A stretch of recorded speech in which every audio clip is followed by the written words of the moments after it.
Some of the equipment that we use. If a person runs away from us, what they're leaving behind is they're leaving behind a scent. And usually if a suspect is in fear or is just running and going through vegetation or even on a hard surface, basically what's happening is that person is shedding cells, sweat, things so minuscule that we can never detect them, but the dog's olfactory capabilities will be able to do that, meaning that there's stuff left behind. There's evidence left behind that that person was there. Meaning if it's grass, it's crushed vegetation. If it's hard surface, they're leaving either, just say they burglarized the house, they broke a window and they got cut, they're leaving little blood trails behind. Or if they're sweating profusely because they're running from us, their sweat is all over the ground. And the dog is able to pick up that little droplet and be able to find that person and track that person. So what we're going to do is we're going to show you in a simulation. My bad girl is going to probably hide somewhere over there behind that tree. So that's way down there. Oh, okay. If you can. I'll try, see if I can get behind that. So, and then he'll make the apprehension, and then what we'll do is we will show you a couple of the other skills that we have. While she's setting that up, we're going to give... Yeah.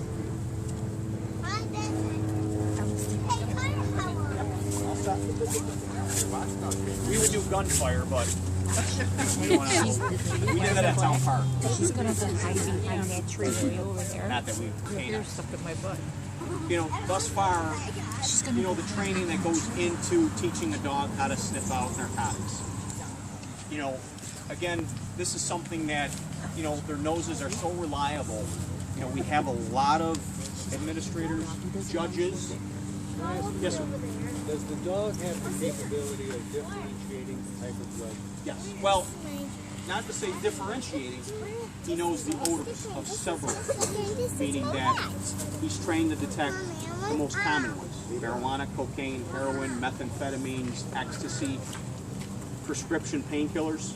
That's another big one that we're doing: Suboxone, oxycodone, Lortabs. All the drugs that are being abused today, that are even prescription, the dog is detecting those because they're all basically opiate-based, which is heroin. So the dogs have that capability of doing that. Hashish. So all of the drugs that the dog is learning to detect, all it is just another scent. Same thing with guns. My dog is trained to search out guns as well.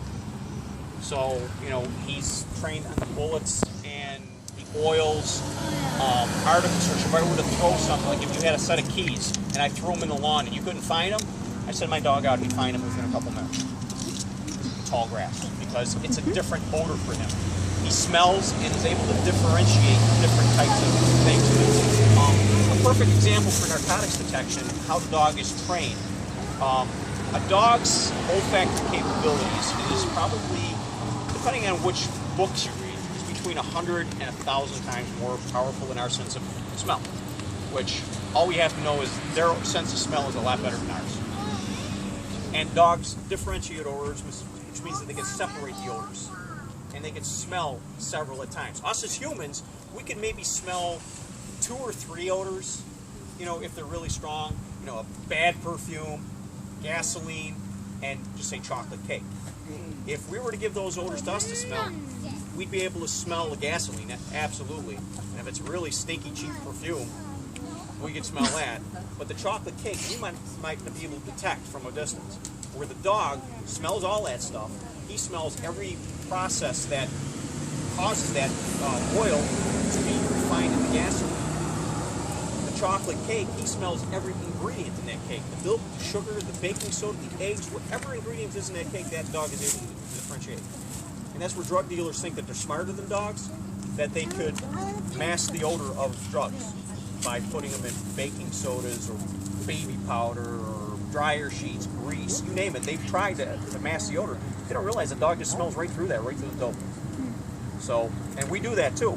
Food, that's another thing too. Oh, your dog is smelling food. No, I take my dog to Federal Express and UPS all the time.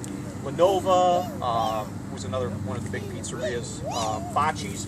they send pizzas out all the time. Here's my dog walking on the belt. Doesn't blink an eye at food.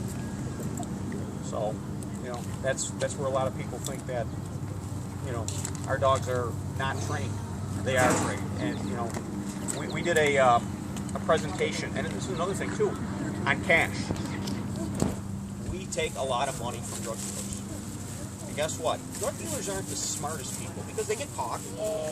And secondly, when they make their transactions, they keep their money with their dope.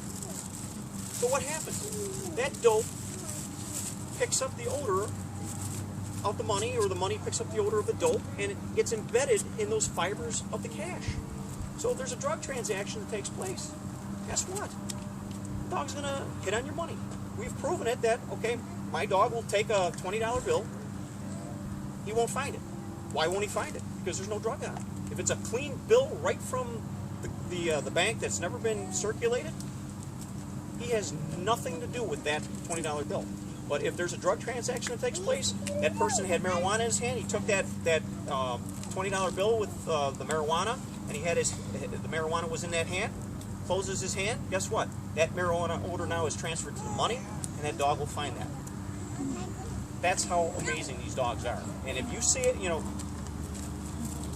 I do that for the Citizens Academy sometimes, to show them how the dogs are able to just do that, and everybody's amazed. And for me, it's not no big deal because it's not amazing for me anymore. When I first got the job, it's like, oh yeah, this is cool. Dogs are able to do this, do that. What happened? You know, well, it's all the training that these dogs and capabilities of these dogs. A lot of people just underestimate what the dog can do. So what we'll do now is we scented the track just a little bit, and we're going to show you how Wazzy will find it. Would run away from us. This could be an elderly person that would walk away from a nursing home, or a child that maybe would get lost in Stiegelmeyer Park. The dog's capabilities of doing that are able to do the same thing. And there's another thing that we're training the dog on, and this is a scent differentiation, which police canines were not trained a lot on differentiation of scent for people.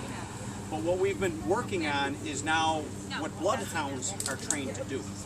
And the bloodhounds, it's just a little further step that we have to do, is where there's an article of clothing from that person, the dog is now able to differentiate that and continue on. We haven't done a lot of the training with that, but that's something that we've been working on, and he's doing very well at what he's doing. So he's always learning, he's always training, and you know, we'll see what goes on.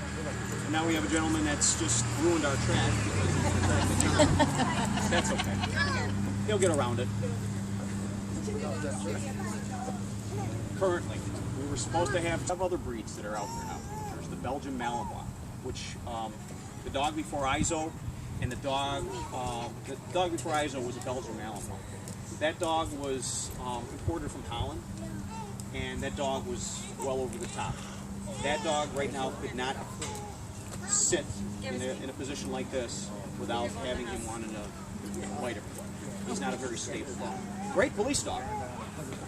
Apprehend, bite, narcotics detection, but the dog's mentality is not there. His personality is not there. Now, the German Shepherd, they're very level-headed, and you can see after we do our demonstration that after everything is done over with, he's back to his nature. He's not a crazy, high-strung, nut dog that I have to worry about being a liability. We want a police dog to be a liability, not an asset. Or an asset, not a liability, because if the dog bites somebody unjustifiably, there's going to be a lawsuit. We don't want that to happen, especially, you know, with little children. Let's say I shot a police dog. Is that the same as being shot by a police officer? Yeah. Technically, no. It's a felony now, but if you were to fire a gun at my dog, I can't shoot you unless you're firing in that same direction. So if I can justify somebody's life or my life is in danger, I will then shoot you because the gun is pointed towards me. But, you know, if you were to shoot my police dog and then after the fact you gave up, I couldn't shoot you. A little bit of a track. We got to find a undisturbed area.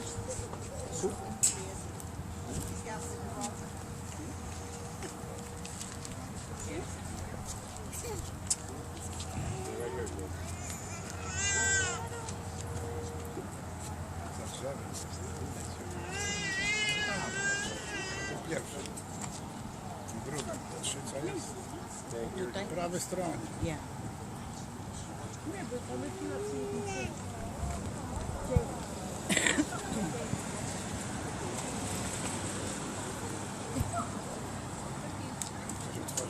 Yeah, he's looking now at Nanda.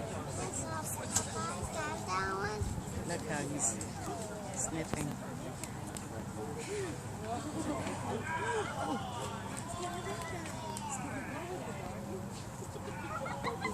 Okay, he's trying to grab her leg. Her arm.